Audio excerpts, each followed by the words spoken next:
When a lot of people start learning the piano, they do so because they want to impress people. Maybe the piano is your entire identity and you want to show people how good you are at it. Or maybe you are chronically single and want to impress a potential partner. Whatever your reasons are for learning the piano, there are lots of ways in which you can impress people. And in today's video, I'm going to give you 4 techniques that you can use to do that. Starting with the least impressive and finishing with what I think is the most impressive. So let's get into it. The first technique is to use something called the major blues scale. And in this particular case, I'm going to show you C major blues scale. And that sounds something like this.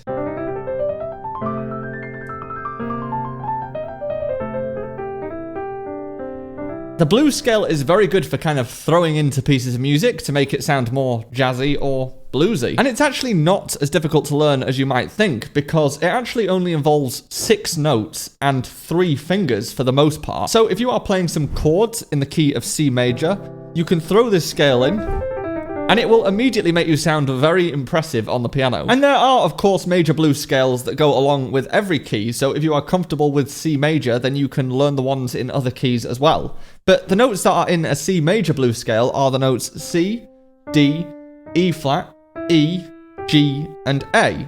And the fingers are 1, 2, 3, 1, 2, 3. Now, the fact that this is just 3 fingers for this pattern makes it incredibly easy to learn because you just need to learn 2 hand shapes, C, D, E flat, and E, G, A. And if you can play those,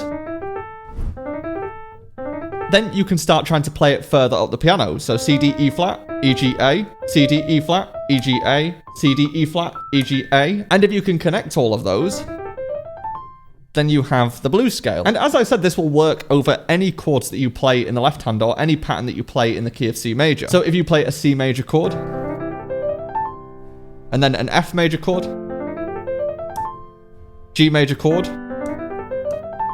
it works over all of these chords that are in C major. And let's say you have a song that you're learning in the key of C major. So in this case, I'll play the chords for Let It Be. So that's a C major chord, a G major chord, A minor, and then an F, C, G, and then F, and it runs back down to C. So if at any point in this I want to throw in some of that blues scale, then I can.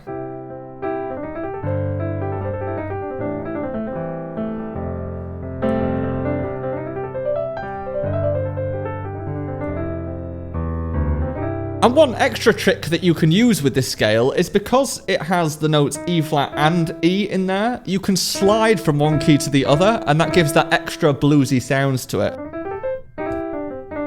The second most impressive technique that you can use is using broken chords, and I have talked about broken chords quite a lot on my channel, and that's because they appear in a lot of different styles of music. For example, in Moonlight Sonata, Movement 3 by Beethoven, this is basically the technique that is used for the opening, and lots of people want to learn this piece because of that opening.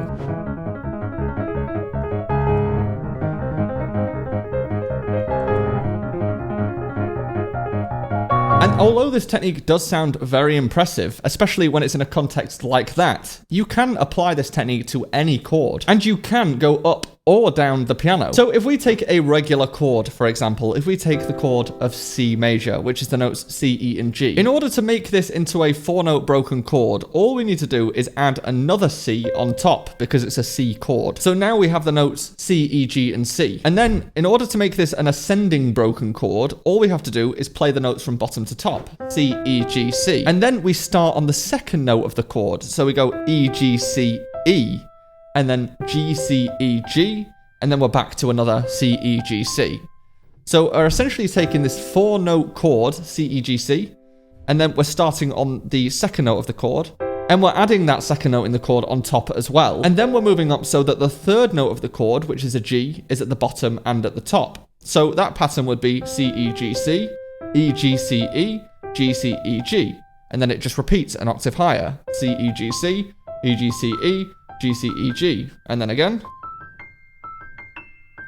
And of course, you can do this in reverse, so you can come back down and go C, G, E, C, G, E, C, G, E, C, G, E, and then you repeat the pattern. So C, G, E, C, G, E, C, G, E, C, G, E, and then you're back to where you started. The good thing is that this shape applies to all normal chords in the key of C major, so you don't necessarily just have to play a C major chord. You can play an F major chord, an A minor chord, a G chord, and the shape will be exactly the same.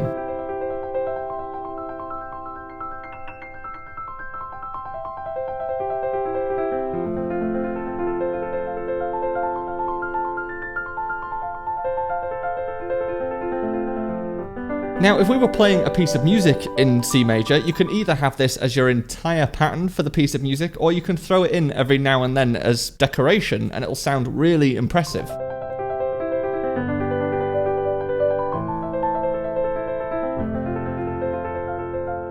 Or as decoration,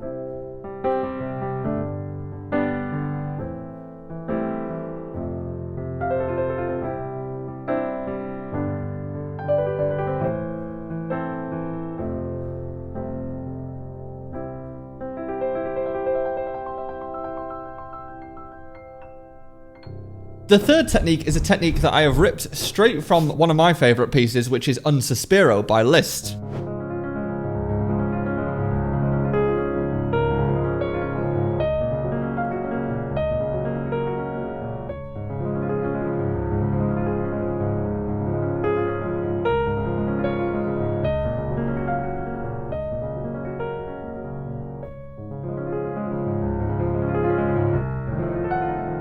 And this is to arpeggiate across hands and cross your left hand over. And there is not much that will impress people more than crossing your hands over on the piano, because it makes you look like you're an absolute pro. So once again, if we take a C major chord as our example in this case, but once again, you can apply this to any chord. In the left hand, if we take the notes from this chord C, G, and C, and in the right hand, we're going to keep our hand in this exact shape. So we've got C, G, C, C, E, G, the full chord in the right hand, and the full chord in the left hand without the E, and with an extra C on top. And then what we're going to do is we're going to arpeggiate, which means separate the notes in both hands, one after the other. So we're going to go left, left, left, right, right, right, and then we're going to put our left hand over to play a C at the top. So that will go left, left, left, right, right, right, left. And then we can come back down again, so we'll go right, right, right, left, left, left. And then it's just a case of speeding that up. So we have C, G, C, C, E, G, C, and back down.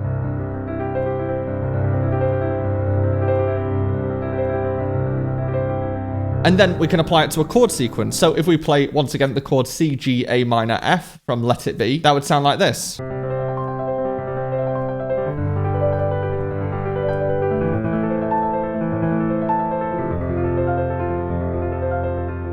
Once you have those two shapes in both of your hands really comfortably, then it sounds incredibly impressive, but it's not too difficult in order to be able to execute. And the fourth technique that I'm going to show you is actually a combination of two different techniques. Firstly, we have a pedal note in the left hand, and that is just where we hold a single note underneath moving chords. So in this case, I'm going to hold a C in the left hand, but in the right hand, we're going to play arpeggios. So once again, we're going to play C, E, G with the C on top. So a 4-note arpeggio, and we're just going to go from bottom to top and back down again. So together, that will be a C with a C chord going up to the top and down again.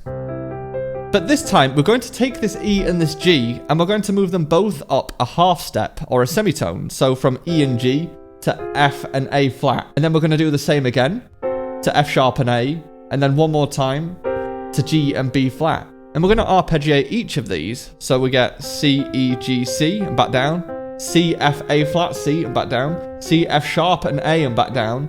And C, G, and B flat, and back down. And you can make this sound as dramatic as you like. You can play it just in the right hand.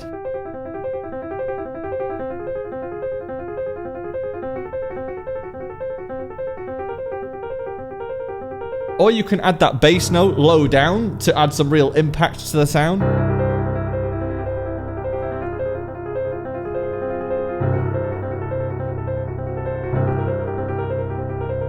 Or you can make it feel like it's driving forward by playing a repeating left-hand note.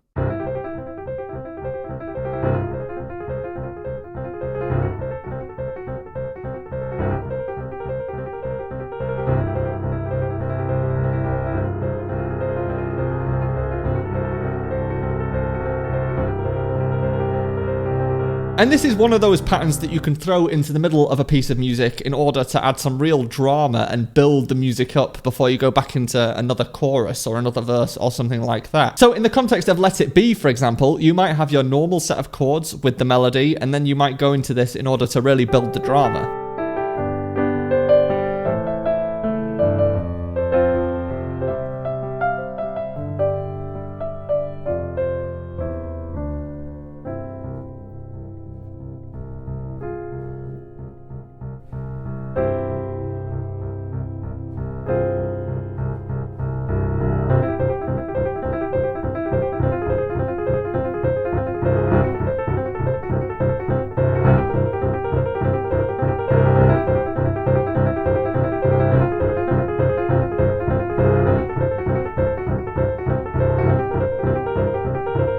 these techniques I've shown you in the key of C major, but you can of course apply these to any chords and any key. For example, the fourth technique in the key of A would sound like this.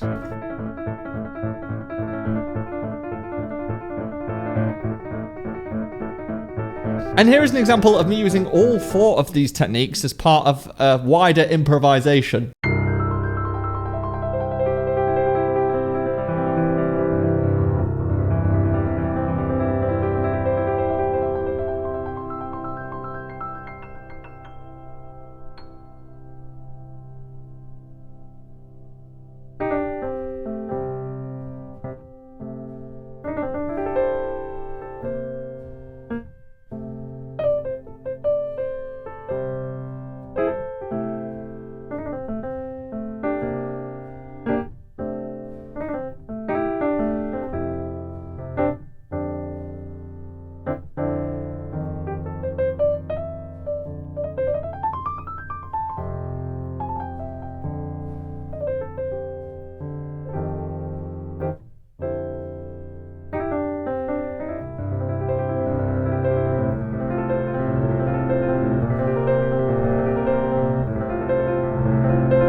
So there's 4 techniques that you can learn to impress people with your piano playing. If you want to learn 30 different ways that you can play a single chord on the piano, then check out this video and I will see you there.